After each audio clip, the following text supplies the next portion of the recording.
So tonight we have again Mike Bain. What's up, dude? Yeah, how's it going, man? Is it good? Good. So today we don't have video because I just gave it to my friend and we don't have video. They can listen while they're at the gym. Huh? They can listen in the car while they're Yeah, so we have audio which is very good. spoiled asses. Yeah, that's true, man. You're getting greedy. Yeah, they're so fucking lazy. Alright, Mike. No imagination left. Okay, Mike. So last time, for those that don't know, I'm a huge Dragon Ball fan, especially the last Dragon Ball Super. I'm a huge fan. I've been watching like all the episodes like 3 times already. Oh, you made it through that many already? Yeah, man. I still haven't even made it through the whole fucking season, dude. Yeah, no, I went through I went through this Black Goku saga like 4 times already, man. Yeah. I love that saga. It's a good one, dude. I mean, so I've been kind of like the way TV is nowadays. I'm kind of like I realize it's nice to be able to binge through a whole season at once. It's like but at the same time I miss something about being able, like the excitement of watching a new episode each week. There was something to that. I'm not just looking at it through an old man nostalgia lens. There is something to it. Yes, it could be the fact that you have to wait, man. If you see each episode, there's always something that intrigue you to go watch the next episode. You see it in even the Karate Kid, Cobra Kai. Yeah. Each episode is like, oh man. I wouldn't let myself watch that in one sitting because I was going to ruin it. Because I was like, I really like this, and I don't want it to be over in 2 days. So I a lot of times with shows now, I did this with Westworld, I did this with Cobra Kai. I made myself, I did it in like 2 weeks, but I made myself take some time so I didn't just blast through it because it's something, I don't know, man, there's an experience that I feel like is missing that I look like with, so Dragon Ball Z Super I'm watching right now, and I just finished, I'm a few episodes after the Goku Black saga. Yeah. And I really like the fact that I'm just watching it through the Adult Swim app. So whenever it comes on Toonami, like the Funimation dub, I can just watch it like the next 2 days later. Okay. And so I'm just watching them, like 1 week at a time and just going like that. And it's made it more exciting for me because I've done that with like Stranger Things and a lot of Netflix shows, and I've just barrel rolled right through them, and I'm just like, man, like I don't. It's over now. I don't want it to be over. I want it to keep going. That's the true thing about it. So when of course I watched it in the Japanese version. Yeah. So I was watching Super every week. So I was waiting for the Saturday to just watch the episode. So I got that experience though. Yeah. Well, yes. I just feel like that's a symptom of our entire life in society is instant gratification right now, give me. I feel like it kind of ruins things, man. I mean, Netflix is just loaded with that, man. It's crazy. There's so many shows out. As soon as I finish one, there's like, I gotta watch this other one. Yeah. I know that's a ridiculous fucking complaint. It's too much good TV to watch. But a fucking cunt I am. I mean, the only one that I watched like consistently was The Office. Yeah. I watched that. I never really got into The Office. But I never watched it completely, but The Office was one of those series that I can just sit down and watch more than one episode. Yeah. Like one after the other. Comedies, I feel like, are different too. It's something where you're like emotionally invested. There's more going on. It was definitely. I like it. I feel like there's a lot of fun to that, but I think that's just like how I'm trying to. I feel like I get too much of stuff in our society, and it's ruined for me.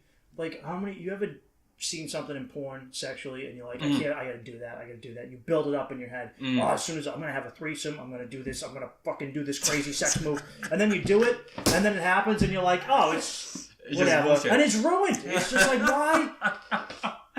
First time I had 2 girls at the same time. I remember just it was just, fuck yeah, I'm a fucking man, I'm doing it. And then I did it. A big deal, I was like, that was a lot of work. Yeah, I had to fucking keep a hot on for 2 different women. Because you're working with 2 different women, and then so you have to be aware. Double, man. Yeah, man. Fuck that, man. Even if they're playing with each other, it's still a lot of work. It's almost more work than fun. But it's you build stuff up, or you get so much instant gratification that when you're like, I appreciate more like what I've been doing, the way I'm watching it, just the way I consume stuff. Like too much of a good thing, too much hedonism, too much privilege or whatever. Yeah. It dulls down your senses. Yeah, of course. You're not Cobra Kai, dude. You're not getting hit in the fucking face enough. Man, I remember when I started doing martial arts back when I was a teenager. The first thing that I was worried about, it was getting hit though. It's everyone, dude. Oh, man, I was scared as shit. Like getting hit in my face, getting hit in my stomach, getting hit, and I didn't have any options. I went to really bad schools for most of my life up until high school. I went to Boston public schools, and they were rough. And I grew up in the inner city, and I was usually the only white kid in my class. It was already I'm already nerdy redhead white kid, only one.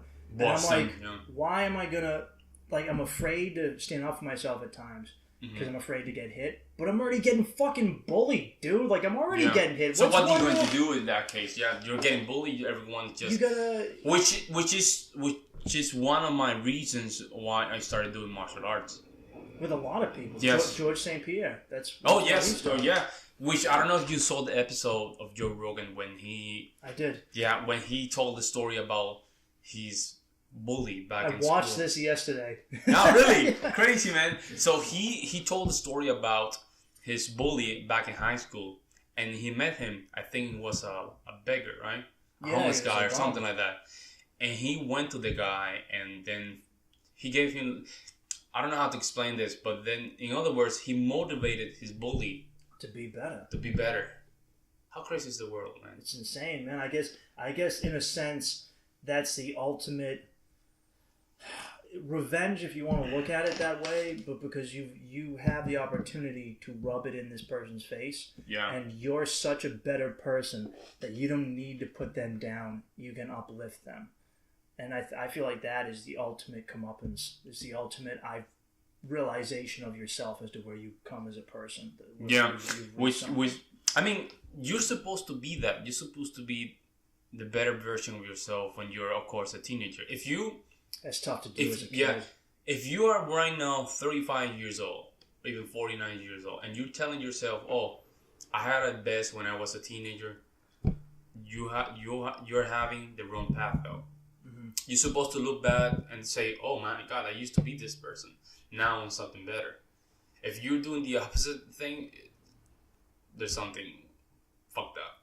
Well, yeah, we're bringing it back to Dragon Ball. Like, remember, so I'll get back into, you were talking about, I never watched Dragon Ball GT, and that's because I felt like, I didn't like seeing Goku as a kid again. Goku had made all this progress as a character and as a human being, as much as people want to downplay anime and Dragon Ball in general. Yeah. They're like, oh, there isn't a lot of character development. And I'm like, fuck you, there isn't. There's a lot, man. What are you talking about? Vegeta used to be a bloodthirsty murderer. Now he's half a good guy. Maybe a little bit. Which one? Vegeta. Yes. A little bit. Yeah, we need that good bad guy. I don't know if that makes sense. He's a hero, anti-hero. But at the same time, what we were saying about how much I like Super is because it's grown with its audience. Yes. It knows that its audience during the 90s was watching Dragon Ball Z. Obviously, before that, a lot of people watching Dragon Ball. And it's kind of... I feel like it's changed with that. It has what made it great before, but also it's adding some... There's new stuff to it. So inside adult jokes, it makes sense. You see both... they swear more. Yes, yeah. They use soft swears like son of a bitch and ass and stuff Which is good, man, because it's good because it does evolve with the audience, which is the 90s, right? And another thing is that transformations are good too, man. You see Super Saiyan 1, 2, and 3, they're fucking great transformations, especially 3, man. Yeah. Oh. Well, you know what? I remember thinking, how many fucking Super Saiyans are there going to be? How many levels and all this? Yeah. Because then he goes Super Saiyan God, and it's like, how big can you go? But at the end of the day, are you always evolving as a person and a fighter? Yes. Aren't you always, whether it's martial arts or whatever you're doing, aren't you always trying to get to the next level? Just because if you get to a level in your life and you say, well, I've made it, you fall apart. Like, think of a boxer who's like, I'm as good as I'm ever going to be. Someone else new is going to come along. You always want to be going. There's always a way to expand your abilities into what you that's the comfort zone. That's the comfort zone when it hit you, and then you don't realize you just become an average guy. Yeah. Which is a weird thing because you think, I've just built all myself and I got all the way here and I'm somebody. But no, you just realize you're just the average because you surround yourself, you're just surrounded with average people. Kind of like the other Z fighters that did. Yeah, man. You see, okay, so you see Yamcha. You see Yamcha, right? Yamcha used to be a good character back in Dragon Ball Z, late Dragon Ball. Dragon Ball, he was like amazing. Yeah, he was one of these martial artists that he was kicking ass. Fist was a shit, dude. Yeah, even when the Saiyan saga came in, when Vegeta and Nappa came in, he was still kicking ass. He was fighting. Yeah. Yeah. Then all of a sudden, you see him in Cell Saga and the Android Saga. Yeah, he just gets. Well, dude, the episode I just watched was so I just finished the one where Goku hired. I shouldn't say that. I'm not, because I don't know if someone's listening and still watching the series. So I'll just say this innocuous one. The one right before the one I just watched was the one where they all play baseball. And Yamcha comes back, and all the girls are sitting on the sidelines, and then Poir is there for some reason. That's the cat, right? Yeah, the cat that Yamcha. The weird cat. Yamcha. I don't know what's going on there. I think he's fucking the cat, dude. I mean, I think he's fucking the cat because everyone else's wife is there. Krillin's wife, Android 18, is there. Gohan's wife is there. Goku's wife is there. Chi-Chi. Goku's wife. Bulma's wife is there. Bulma, Vegeta's wife is there, and then Poir is sitting there too. And I'm like, this. And Poir can transform into a woman. Can she? Yeah, I think so. And she can transform into anything. Oh, so he could just be like Poir, be a fleshlight right now. There you go. And she can do it. Because I think the pig. Poir, be a soft bagel. I think I remember one of the episodes in Dragon Ball.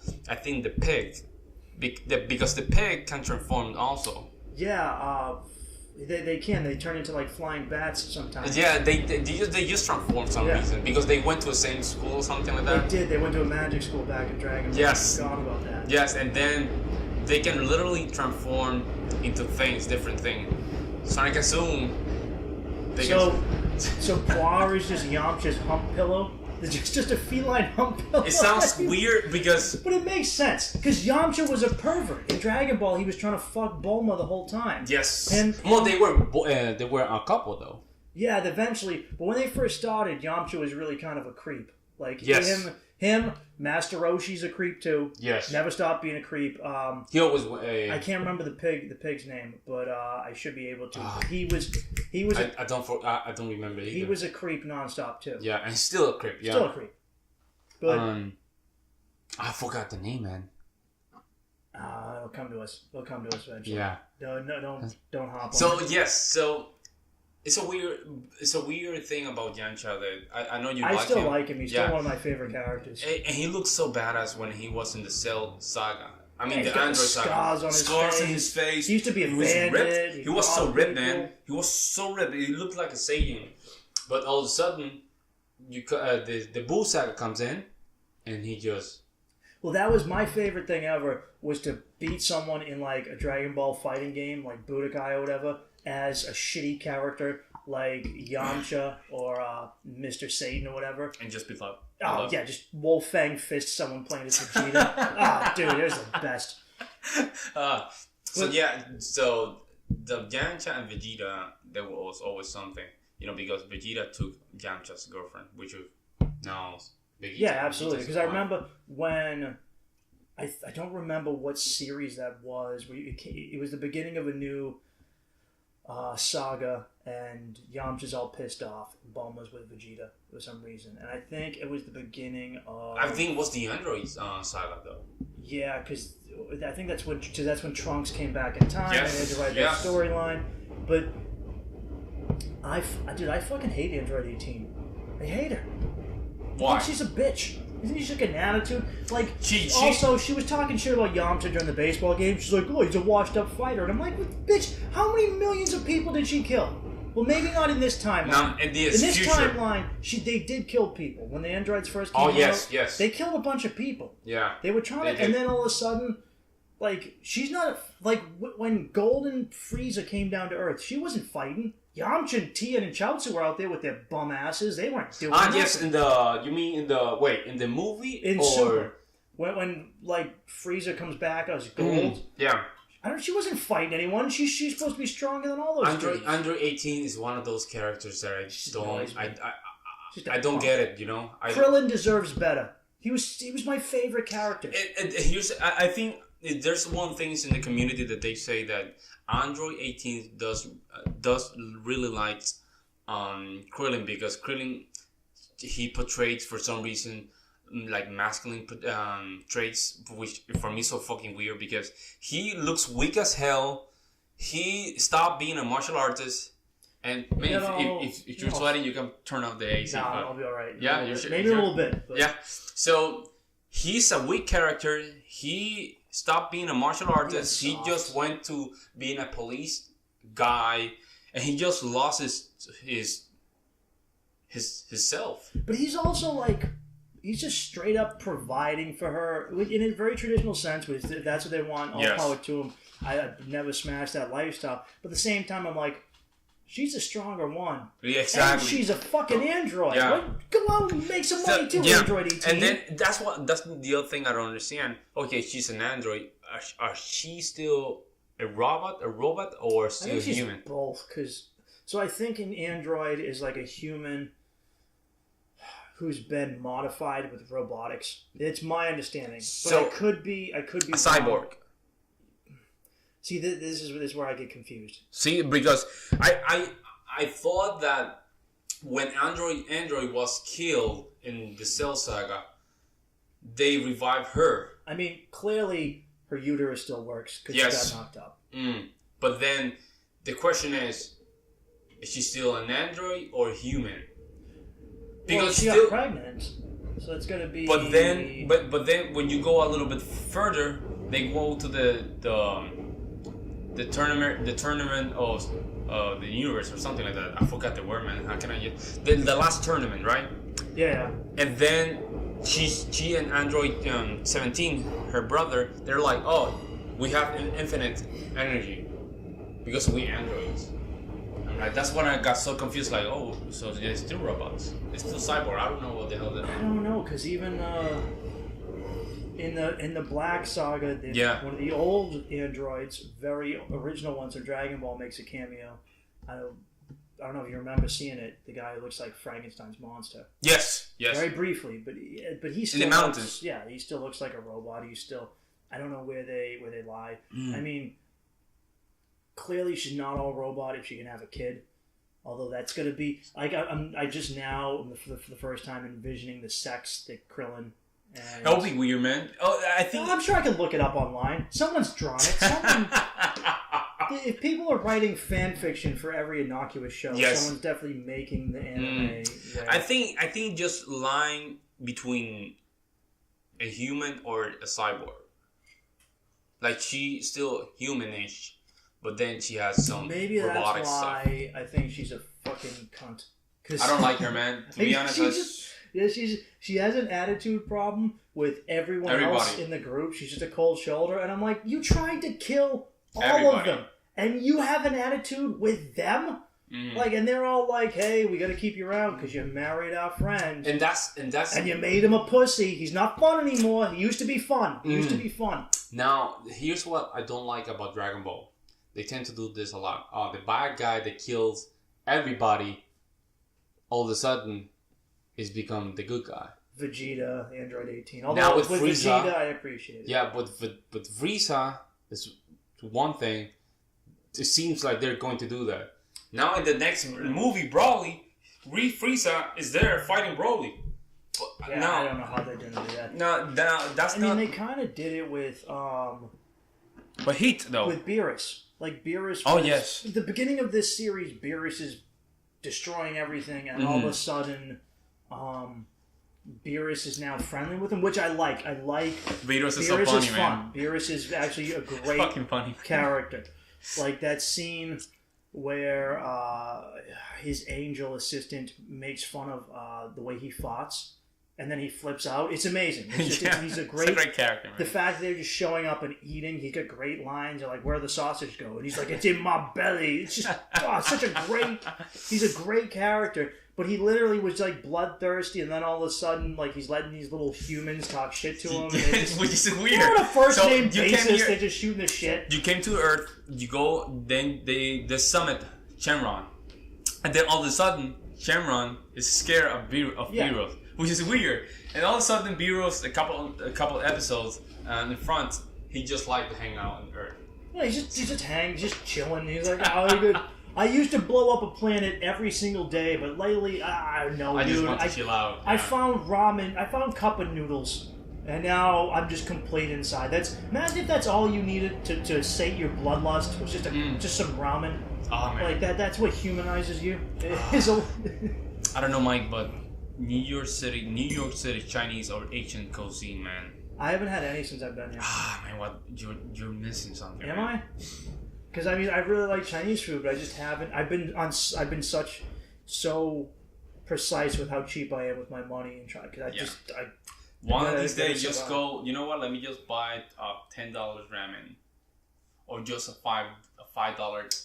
Where, in Chinatown or somewhere? No, right here in Brooklyn. Really? Yeah, you can eat anywhere here in Brooklyn. There's a lot of Chinese food places around here, but they look kind of every corner. They look kind of greasy. Yes, that's true. Every corner has a Chinese. Okay, every corner has a Chinese and a deli grocery store. How are like because Boston has amazing Chinese food, strangely enough, and like I remember someone telling me. The chicken fingers down here aren't as good, which I need to try out. Like the chicken that comes in the breaded in casing. Yeah. Not the chicken wings, the chicken fingers. I need to try them there. Oh, dude. You're not living until... So really? I remember coming down to a place in New York before and asking for them. They just try to give me chicken wings. And chicken wings? Yeah. But chicken fingers, it's obviously like a regular piece of chicken. Like you would a finger, but they wrap it in this weird doughy casing, and then you put it in the duck sauce and it absorbs it. Like back home... Chinese restaurants around Boston, you can get French fries and gravy, and like it's gravy. It's a weird Chinese gravy with this amazing spice, and everyone would be like, we get drunk, and I'd be like, I want French fries and gravy, and they're like, it's fucking Chinese food, dickhead. They don't make French fries and gravy, and I'd be like, ask them for it, and they would, and they get it, and they'd always have it, and I could just sit there and eat it for days. Yeah, man. I remember when I was living in Milwaukee, I used to eat a lot of Chinese food with my brother, and they were good though. But when I came here to New York City, and I tried one of these weird Chinese restaurants in the corner. Yeah. Man, I don't know what it is. Northeast has like a very non-authentic but very good Chinese American or Chinese food for American style of Chinese food. It's amazing. I mean, the French fries and the chicken wings are very American. Yeah, but they're good the way they do them. A lot of the stuff they serve you'll find specifically in the menus in the Northeast. And back in New England, especially in Massachusetts, so many of the comedy clubs and the comedy shows are in Chinese restaurants. For some reason, so many of the businesses and stuff didn't want to give space to people to do comedy. Okay. And in a lot of bars, you'd have people who just want to throw shit at you and fight you just for doing jokes. That's Boston in a nutshell. No, don't. So they will throw you with stuff back in Boston. Certain places. I mean, it's gotten better, but I mean, like. So we're talking about back in the day, or even tomato not stuff. Not necessarily tomatoes. Maybe a beer can or a bottle or something. But no fucking way. I thought that was over, man. No, it kind of. But you'd also, if you went to a certain place, you just have potential for problems or fights or stuff like that. But some places just wouldn't want to rent out their space to comedy because the comedy was big in the 80s and then it was crashed and it came back in the 90s and it crashed and then a lot of places. But the only places continually that would give you space were Chinese restaurants because Chinese restaurants always had an extra room that they would use for Chinese functions, family events, and holidays. Yes. So every Chinese restaurant had a big room that the Chinese community would use for some sort of like get-together. And they would also always making money selling liquor, selling different mixed drinks like zombies and scorpion bowls. So it would be a great way to get people to come in. The restaurant would make money off selling cheap booze to people. People would get cheap booze. They get wrecked, and you could tell jokes to them. And they'd have food to eat. That's so great, man. So, because I'm trying to think, like, the big club back in the 80s was a Ding Ho. It was in a Chinese restaurant. North of Boston, there's this older place called the Kowloons. That's in a Chinese restaurant. For a long time, there was a comedy studio in Cambridge I used to go to. That was in a Chinese place. I can think of several that I know that I've been to that my friends have started that have been Chinese restaurants just because they had the extra space. Chinese restaurants, fucking good, man. And when I was in Wyoming, they have the Panda Express. Panda Express. It was good. It was that's okay. It was so. Ugh. No, dude, that's the worst. Like I used to go to Chinatown in downtown Boston. Yeah. And I remember going with one of my friends, and he's like, right on the outskirts of Chinatown is a P.F. Chang's. He's like, let's go to P.F. Chang's. And I was like, I should slap you in the fucking face. Like, we're right next to Chinatown. All this amazing, but this is just one of my friends, and I think we all know someone like this. Someone you grow up with who will not do anything new or different. Just won't. And for me, for dudes back home, I have friends who've gone to France. Yeah. And literally will not eat anything other than chicken fingers or grilled cheese the whole time there. Like, just it makes you want to choke them the fuck out. Like, you want to put them in a headlock and just eat this fucking crepe. Eat it, you son of a bitch. So they will go to France and just not eat French food. They'll be like, how come I just can't get a slice of pizza and some chicken fingers anywhere? You can, because you're in France. Exactly. But that's the reason you go there, is to have a different experience or different... I remember going to Ireland, and with a bunch of classmates, and they were just like, they were so excited with a Burger King. And then granted, the Irish food, it sucks. They're not known for their food. The British Isles, Scotland, England, Wales, Northern Ireland, the Republic, not known for their food. But there is good food there. But it's not... I'm assuming there's something there, right? It's not France and Italy. You know, it's not like that. But I remember going to the Netherlands with a friend of mine, and he was going to school there, and I came to visit for 2 weeks, and I spent like a month in Europe. And I get there, and it was on a 6-hour flight. You had to take the train. The airport is a good ways outside of Amsterdam. Yeah. And then you had to take a train into the city. I get into the city. He picks me up. And he's like, all right, we're going to coffee shops. So we just keep smoking. And I was like, I haven't eaten. I need to eat. And he's like, no, we keep drinking Heinekens. We keep smoking. He has me get like hash, the most expensive hash. We put it in this weird vaporizer. It's like a gravity bomb vaporizer. I'm out of my mind high. Like, so high, I black out. I'm so high. And finally, I'm like, dude, I haven't eaten in 15 hours. I need some food. And he takes me to McDonald's. And I wanted to kill him. Why? I said, you've been here for 2.5 weeks, and you take me to a McDonald's? And he's like, yeah, it's... You know, it's always going to be the same. And I'm like, I don't want the fucking same. That's why I flew 3,000 miles across an ocean. That's crazy, man. That's so crazy. And it was gross. Yeah. Fast food in Europe is worse than here. Because in Europe, a lot of the countries, the EU, and a lot of countries even outside the EU, have laws. Even in a lot of Asian countries, a lot of places outside the US have laws on certain bullshit additives you can't put in your food. And when you take those out, you taste the food for what it is, which is trash. Yes. Like if you taste, let's say you taste a cheeseburger or whatever, and they've taken out certain elements that... Some weird... If they can't put as much sodium, or maybe they can't put as much MSG, or they can't put as much certain fake additives and stuff. Yes. Then you taste it and you're like, oh wow, this is garbage. And I was high. I was high off my fucking ass. So you were very hungry, yeah. Yes, but if food tastes bad high, you know it's bad food. Yeah, man, that's crazy, man. I thank God I don't eat in fast food restaurant for years, man. Years. I haven't eaten fast food in 4 years. Yeah. And the last time I did, I got explosive diarrhea, and it just reminded me. Your body will react very quickly. The last time that I had something was when I was in Milwaukee. And I think it was some chicken tenders or something like that.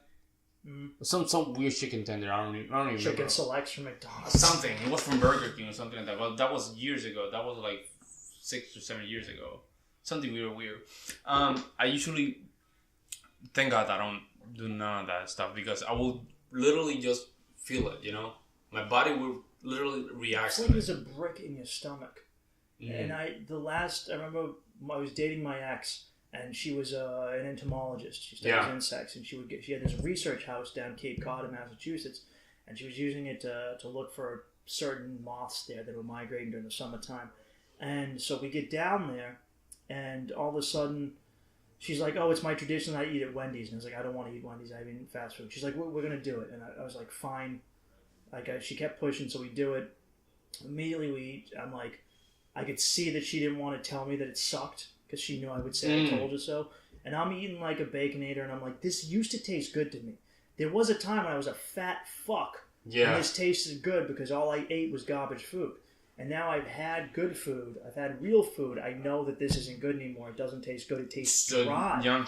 And we get to the research house, and by the time we get there, I'm like, I'm going to shit my fucking pants. You know Kitchen Nightmare, right? Yeah. Yeah, you know that Chef Ramsey go to these restaurants, and he's a fucking well-known chef, right? Around the world. And it's incredible that people think that their food is so good. No, and then you see all the rats and roaches and then you see Chef Ramsey trying their food, and they're like, and he's like, man, you know that your food sucks.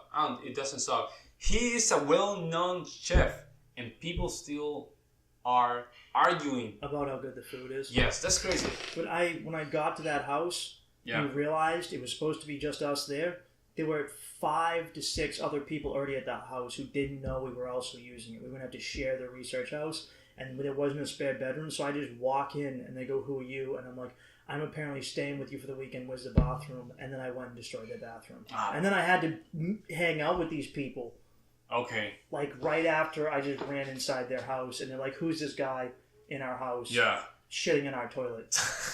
Which actually let my girlfriend do all the talking while I just went in there and ruined their bathroom and used the toilet paper. No, man, and as soon as you get older, your stomach get a little bit it's worse. Weaker. Yeah. So that means that you cannot eat Gatorade. I almost shit myself on the J train 2 days ago. What?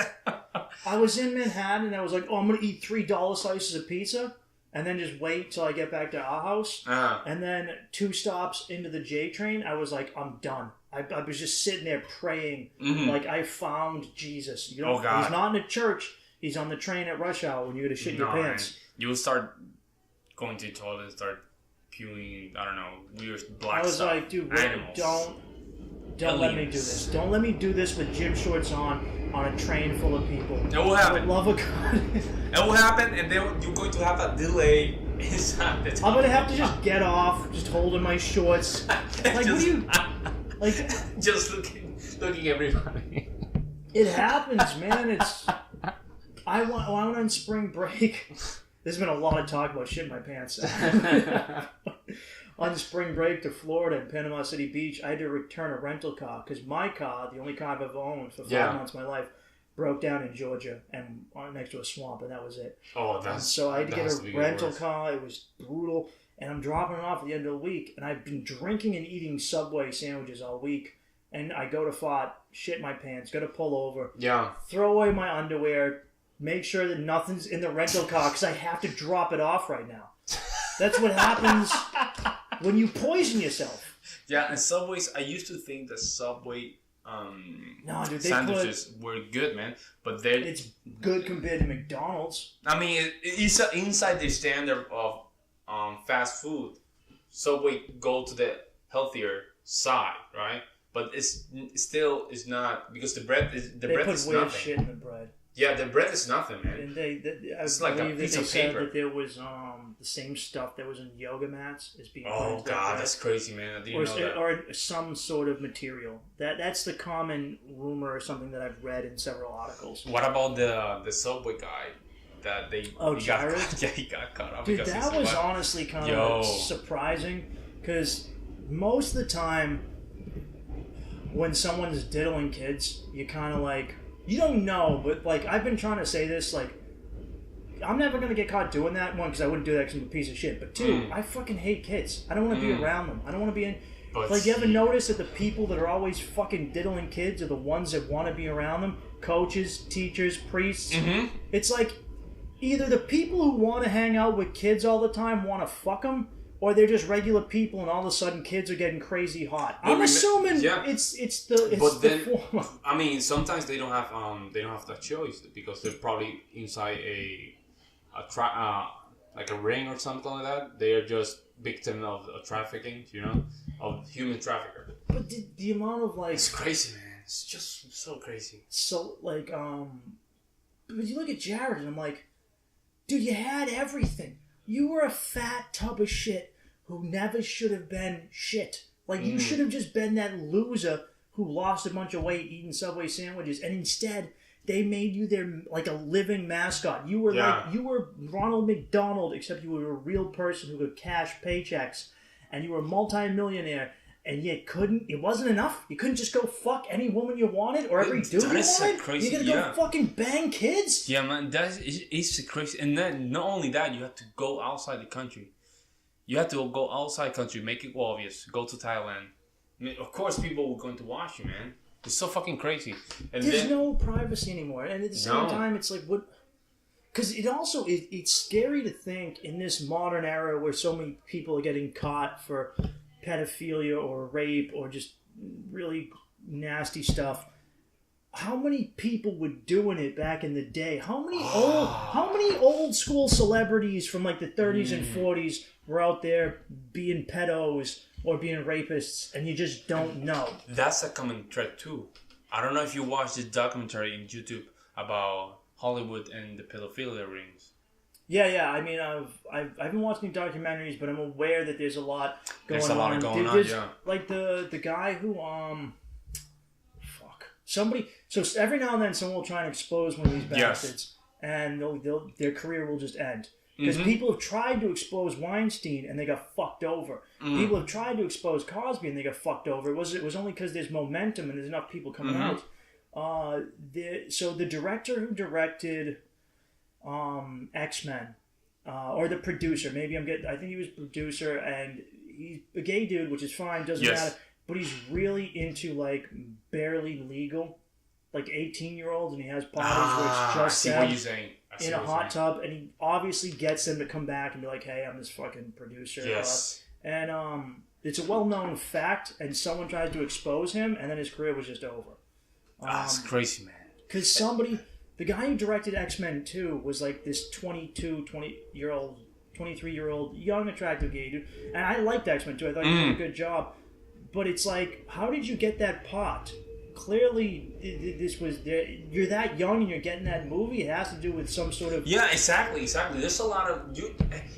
Just look at these kids that they're very young, but they have some particular way of looking. You know that something's going on. It's the same thing if you're getting stuff through a certain person who's clearly attracted to you. Yeah. It's obvious. Maybe you want it. Maybe you were willing to suck some dick to get what you wanted. Maybe you were. Because but like, take for instance, the Coreys, right? Yeah. From the 80s, Corey Feldman, and I can't remember the other guy's name. I'm terrible with names. But one of them ended up killing himself through drinking and drugs, and then the other Corey has just come out repeatedly about how he would, at like 14, 15, 16, was dropped off at these parties with these predators who would just prey. And like, there's been countless stories about that. And there was, back in the 70s, there was a nightclub in LA, and I don't remember the fucking name of it. I know 54 or something like that. No. It was a specific spot, and so rock musicians would go there. Yes. Led Zeppelin went there. A lot of big bands at the time, and there would just be girls dancing there, but they were all like 14, 15. Oh, that's crazy. And man. I remember reading an account of a girl who, I wish I could remember the name of this, but this girl read an account where like a girl came up to her, was like 14, and was like, "You're old," and she was 18.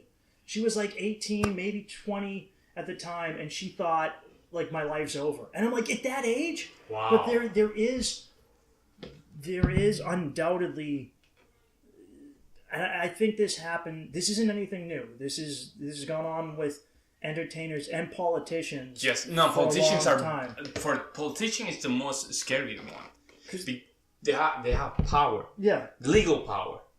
During the Victorian era in London, in the United Kingdom, there was like a gay brothel, right? Mm-hmm. But it was for underage, like teenage boys, and a lot of them were poor street kids who didn't have a choice. And it came out, and at the time, like the poor people saw the elites of England as these predators and these gross people who were sexual deviants, which a lot of them were. In actuality, I think a lot of people across the board were. But clearly, these were the people in power making laws that said, you people are gross. But when we do it, it's fine. And a lot of these lords were going there and fucking these teenage boys, and including someone in the royal family, and eventually, so his stuff didn't get out, but it had to be shut down. So this isn't anything new. This has been going on for years, for not just for years, generations, for throughout multiple societies. And not only that, I think Martin Luther, the one that created the Reformation movement, I think that was one of the things that he was a little bit concerned about these kings and these people for the high society. They were doing a lot of stuff like that, And he said, no. I'm not going. Fuck that. I'm not dealing with this, man. There is something. There is when you get. I'm. Like, let me reiterate that I'm saying this as a nobody who isn't, high in anything. Just like you, a guy trying to make it in New York and making entertainment. But when I've gotten closer, or gone to certain parties, and you meet people higher up in entertainment, you get this weird thing in LA. I've been to LA, and you feel it in LA. It's very creepy. I haven't been in LA, but you feel this sense of people will do anything for fame. Oh, and that's dangerous, huh? Especially in LA. Like, I went to the Comedy Store and I saw a lot of very successful comics and actors hanging out there, and you see the way gorgeous women. I mean, like, these aren't 10 out of 10. These are 12, 15 out of 10s throwing themselves. And, like, I can understand how when that gets thrown at you so often, you start to devalue other people as nothing more than sexual commodities. And how you inflate your own ego and arrogance. Because they're looking for fame. Yeah, and they're not looking for success. They're looking for fame, which is different. Which is a misconception. It's a misconception between being a successful person. Because when you're a successful person... Success and fame aren't the same thing. Yeah. You will get the fame, but it's not as important. So when you get the fame, it's confused with success. You can have fame and be broke as hell, man. You can be so broke that no one even care. One even care that you're broke, but everyone knows you. Yeah. Yeah. Let's say you are a stupid guy that make funny videos, and you look so stupid, but then all of a sudden you have 1 million followers in Instagram. Mm-hmm. That's fame right there. It is. Then you just might not know how to monetize it. Yes. The predatory nature of, like, entertainment. Yeah. And, like, I say this as someone who's, like, worked. I built concerts for years. I built concerts. I built theater plays. But when I build concerts, I see it too, because I see the girls trying to get backstage. I see them waiting after the show. Like, for instance, I used to do, and a lot of this is just normal rock and roll shit. It's just, that's how it works. If you're a musician, that's how it is. That's how it is. But, like, you realize how easy it is and how much power you get in a sexual manner from that. Like, so when I would work for Country Fest for Kenny Chesney, Kenny Chesney's roadies would all pitch in and buy backstage passes. And they'd throw money into a pool, and they would go out to the prettiest girls in the audience in a stadium filled with thousands of people and give them to the hottest girls. And whichever girl Kenny would take back to his room to fuck, the guy who bought that pass would win the pool of all the money. So that's crazy. And that was pretty basic. In reality, it's just innocuous stuff. But in reality, you see how it builds up. And when you get out to, when you hear stories about, like, who's the big black actor? Big muscles. He always moves his Terry Crews. Terry Crews. Terry Crews. How is somebody grabbing Terry Crews' dick without fear? That's power. That's weird. But Bill Burr has. I saw him do a joke about someone flicking him in the dick. Like, how is that so common? I mean, to Terry Crews. To Terry, happened to Terry. Burr has, like, something he says about it. They've happened to both of them, but clearly it's happened to plenty of other people. All the people, of course. Where there's such a sense of power, and people who just don't get taken down. Because if you try and tackle someone who is a predator, then your career is fucked. Because then you have to go down the rabbit hole. Yeah, because he's not the only one. He probably have all the people, and then when if the police have his custody, right, and they will start to negotiate his terms, right, he will start opening his mouth. Mm-hmm. So let's say he get to the police custody, right? And they will start saying like, okay, these are the options. You can be here for life, or we can negotiate this. At least you can be here for 20 years. But if you want to be here for 20 years, you have to give us name. And it's like a sweater. If you pull the string, the whole thing unravels. Exactly. And I used to think, how could that be possible? Because how could any parent put their kid in that situation? And then when you watch documentaries about child stars, or you watch, I think it was Bruno. It was one of Sacha Baron Cohen's movies or shows. He's talking with these parents. He's trying to get them to use their toddlers in a movie. I think I know which one you're talking about. And he's getting them to do ridiculous, psychotic shit. Yes. And when I would go to the casting companies back home and I was trying to get acting work, I would see kids there hanging out that are like 3 and 4, and their parents are shaking them. Well, you're gonna do this just like this, and I'm like, just let them be fucking kids. Or you see these beauty pageant kids, and you're like, I get it now. These psychos don't care about their kids. They just want the money or fame through their kids. And now I understand, like, when Corey would say his parents left him at these parties full of pedophiles and predators. I mean, Corey looks like he was very traumatized. Of course. He looks, when you see him talking about this, he looks so off, man. Like, I wish he would name names. Like, I wish people... But I can't... Who knows? I haven't been in that situation. But I wish people would expose the people instead of just saying, this happened to me, you know who you are. No, make them fucking public. Yeah. Fuck those people. Don't let them do that to another person, man. Now, the problem will be, right? Probably he get killed, or the family will get killed, something like that. Because these people have power, you know? And then... Definitely, I could see that if there were politicians, potentially. Okay, I see. Maybe not... Hollywood, but then again, a lot of it. I mean, you can see the politicians from so far away when they have some issues like that. There's a movie out there called American Pimp. It's an old documentary, and it's hilarious, as sad as it is. And it just interviews pimps around the country, and they talk to this one pimp in D.C. and he talks about how much money he makes. He doesn't make the money; these poor fucking girls make the money. He takes the money from them, but he kills it with these fucking lobbyists and the politicians and all these workers for the government. They're the most vile fucking cunts out there, but they act like their shit doesn't stink, and they're constantly doing foul shit. And they're always being taken down because of it. Yeah, like we say in Puerto Rico, they want to fart above their own ass. Wait, what?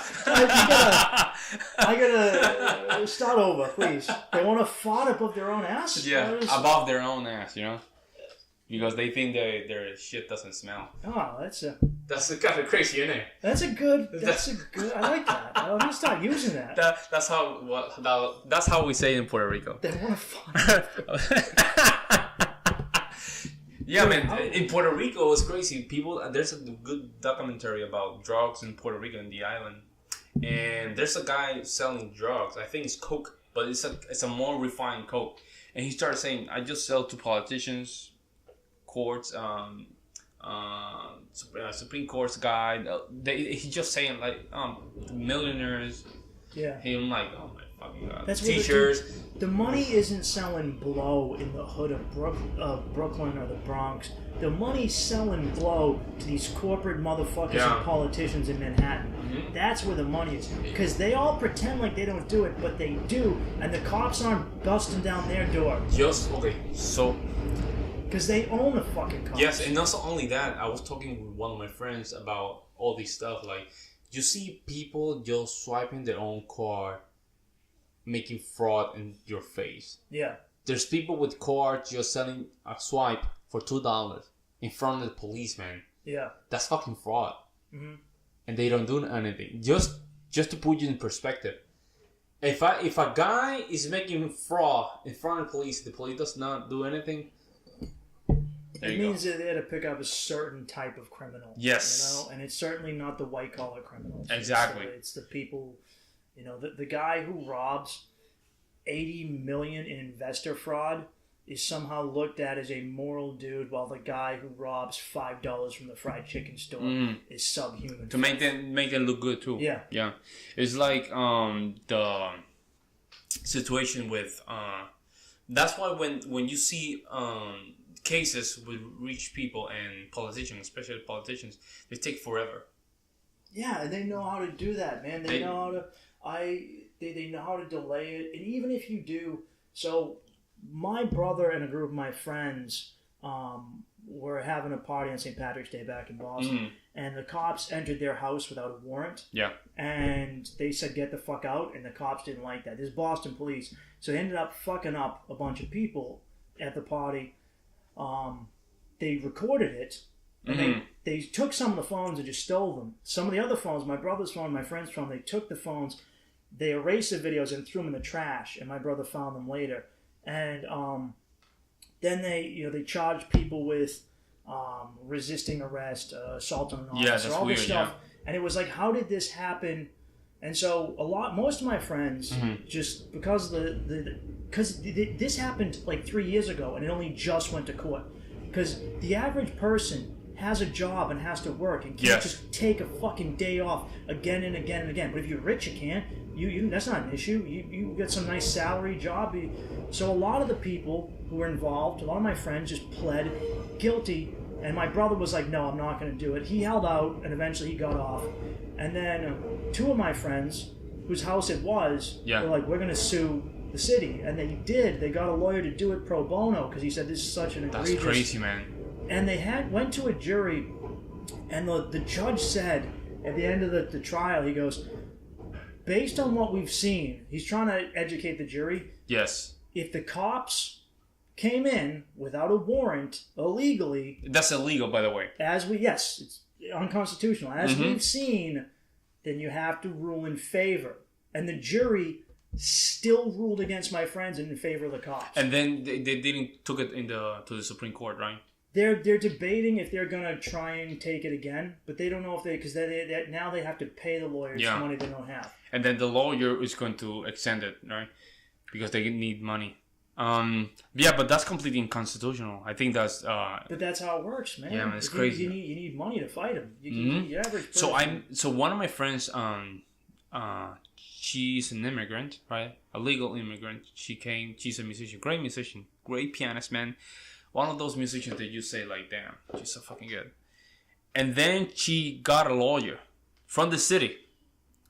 And the lawyer just extended everything, man, and never resolved her immigration status. Having a master's degree, finishing a master's degree, man. So she had a green card and everything. But it was going to expire. But the lawyer just kept postponing, and they know you can't keep up. They know that you might have. And then all of a sudden, she was paying a lot of money to the lawyer, but nothing got resolved. How can you tell me that the person that being here paying taxes legally, and all of a sudden, her immigration status is not resolved?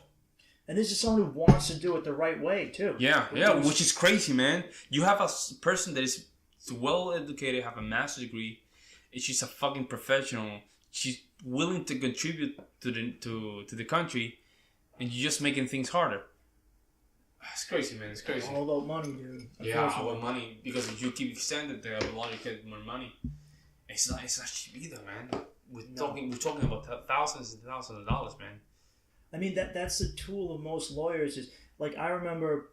I was dating a girl who had like a case against someone. I don't want to get into a bunch of detail, but whenever that person's lawyer would show up, a lot of times we'd be in court waiting, and then the lawyer would call in, and they'd be like, "Oh, the lawyer can't make it today," and I'm like, "So we crazy." Everyone took a day off from work to be here, and the lawyer's just like, "Oh, I'm stuck in traffic." So it just goes, and they extend it for 5 more months, and the courts rely on the fact that you're going to be so broken down from fighting and slogging your way through the system that eventually you just give in. Just give in, Which is when it's like in Puerto Rico. If you want to have your Second Amendment right? You want to take a gun or something like that. It will take forever, Mike. 2 to 3 years, man, just to have a handgun. What's the guns like? I understand that even as a territory, all constitutional rights. Most of them, yes. There, but how is the gun situation in Puerto Rico? But it's so fucking strict, man. It's so strict. It's crazy. It's like. But there are a lot of illegal guns in Puerto Rico. Yeah, that's not a lot of legal. I think 9 out of 10 people killed by guns are from illegal guns. Yeah. And then we're talking about 1,100 victims, you know?